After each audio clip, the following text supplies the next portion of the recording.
آخری منقبت پڑھتے ہیں انشاءاللہ، اس کے بعد میں دعا کی جانب چلوں گی محبت کے ساتھ اپنے اپنے دامنوں کو۔ دیکھیں منقبت کس کے لیے پڑھی جاتی ہیں؟ جو اولیاء کرام ہیں، جو ایسی خدمتیں کر کے گئے ہیں کہ ان کے جانے کے بعد اللہ تعالیٰ نے ان کا نام روشن رکھا ہے، زندہ رکھا ہے، اور ان کے وسیلے سے ہم یہ نہیں کہتے کہ اللہ کے ولی سے کہ آپ ہمیں دیں، ہم کہتے ہیں کہ آپ ہمیں اللہ سے دلوائیے۔ کلام شاعر کچھ بھی لکھتے ہیں، عملوں کا دار و مدار نیتوں پر ہے۔ اگر اس ایک مسئلے کو ہم سمجھ جائیں نا تو ہمیں بات سمجھ آ جائے گی کہ ہم کس سے مانگ رہے ہیں، بالواسطہ مانگ رہے ہیں یا بلا واسطہ مانگ رہے ہیں۔ کچھ لوگ اعتراض کرتے ہیں کہ ولیوں کے کلام میں اس طرح سے شرکی الفاظ یوز کیے جاتے ہیں، استعمال کیے جاتے ہیں، تو اس کا مطلب یہ نہیں ہے کہ ہم ولی سے مانگ رہے ہیں، ہم تو ان کے صدقے سے مانگ رہے ہیں، ان کے وسیلے سے مانگ رہے ہیں۔ اگر آپ کو فرسٹ فلور پر یا سیکنڈ فلور پر جانا ہوگا تو کیا آپ ڈائریکٹ چھلانگ لگا کے جا سکتے ہیں؟ نہیں جا سکتے۔ آپ کیا استعمال کریں گے؟ سیڑھیوں کا استعمال کریں گے نا، اسٹریٹ کا استعمال کریں گے، آپ لوگ چڑھیں گے اس سے تو آپ منزل پر پہنچ جائیں گے۔ تو بس یہ بھی ہمارے لیے سیڑھیاں ہی ہیں، یہ اللہ کے ہم سے زیادہ قریب ہے۔ ہم گناہ گار بندے، ہم اتنے قریب اللہ کے نہیں ہوں گے، لیکن یہ اللہ کے قریب ہیں کیونکہ اللہ تعالیٰ نے ان کے جانے کے بعد ان کے ناموں کو روشن رکھا ہے، ان کے ذکر کو روشن رکھا ہے، ان کے ناموں کو ان کو زندہ رکھا ہے، تو یقیناً یہ اللہ تعالیٰ کے محبوب بندے ہیں۔ تو ان کے وسیلے سے آپ کا واسطہ دے کے مانگو، وسیلہ دے کے مانگو تو انشاءاللہ ضرور ملے گا۔ اور جب وسیلہ واسطہ دے کر کچھ مانگا جاتا ہے تو کاسا جو ہے وہ کھولا جاتا ہے، کاسے کو پھیلایا جاتا ہے، جھولی کو کھولا جاتا ہے، جھولی کو پھیلایا جاتا ہے۔ تو جیسے دعا کے لیے مانگتے ہیں نا ولی، جب بھی منقبت پڑھی جائے نا تو جیسے دعا کے لیے ہاتھ اٹھاتے ہیں ویسے دعا کے لیے ہاتھوں کو اٹھا کر مانگے۔ انشاءاللہ دیکھے گا محفل کی برکت سے، ذکر کی برکت سے، آپ کوئی بھی میری بہن اس محفل سے خالی نہیں جائیں گی، کچھ نہ کچھ ضرور پا کر جائیں گے انشاءاللہ، کیونکہ اللہ تعالیٰ دعائیں ساری سنتا ہے، کوئی بھی ہماری دعا رد نہیں کرتا، وہ سنتا ساری دعائیں ہیں، بس دینے کے مقامات الگ ہیں، کبھی جلدی کبھی دیر سے تو کبھی اوپر انشاءاللہ عز و جل۔ یہ ہمارا ایمان ہے ذات پر، اللہ تعالیٰ کو جیسا بھی گمان میں رکھو گے اس کو بالکل ویسا ہی پاؤ گے۔ اگر گمان میں اچھا رکھا ہوا ہے تو اس کا اچھا پاؤ گے، اگر گمان میں شک رکھا ہے کوئی تو پھر آپ کی دعائیں بھی شک کے کٹہرے میں کھڑی ہوں گی، دائرے میں، سرکل میں کھڑی ہوں گی۔ تو اس کو گمان میں اچھا ہی رکھو کہ میں جو مانگ رہی ہوں وہ مجھے بے شک ملے گا انشاءاللہ۔ تو اسی سوچ کے ساتھ اس کلام کو پڑھتے ہیں۔ میرا ولیوں کے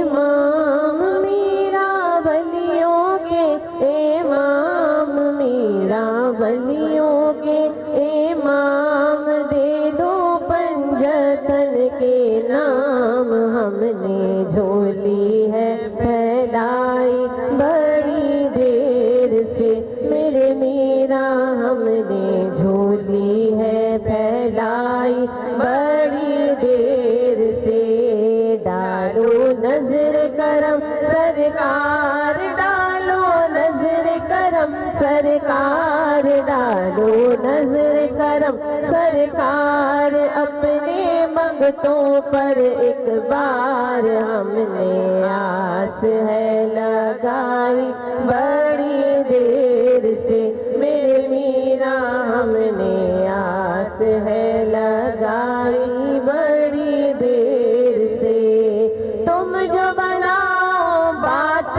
بنے گی، یا غوث اعظم تم جو بناؤ بات بنے گی، دونوں جہاں میں لاج رہے گی، ہاں لاج رہے گی، لجپال کرم اب کر دو،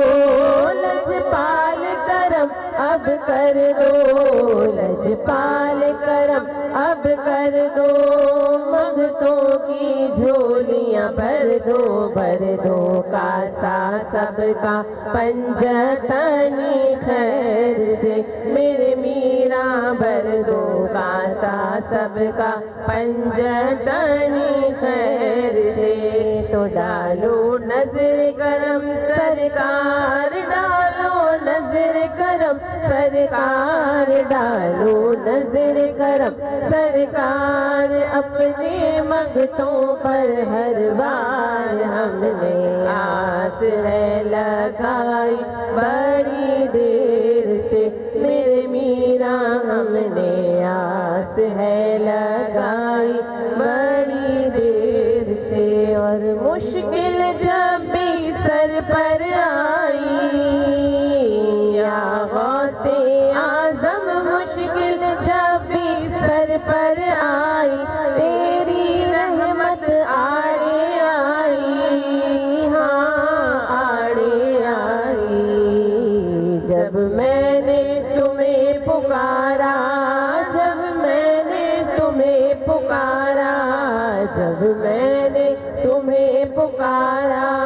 تو کام آیا تیرا سہارا، چلتا آسی کا گزارا تیری خیر سے میرے میرا، چلتا ہم سب کا گزارا تیری خیر سے۔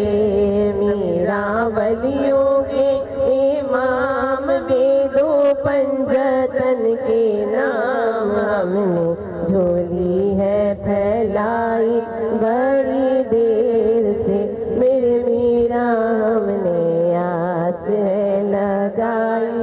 بڑی دیر سے،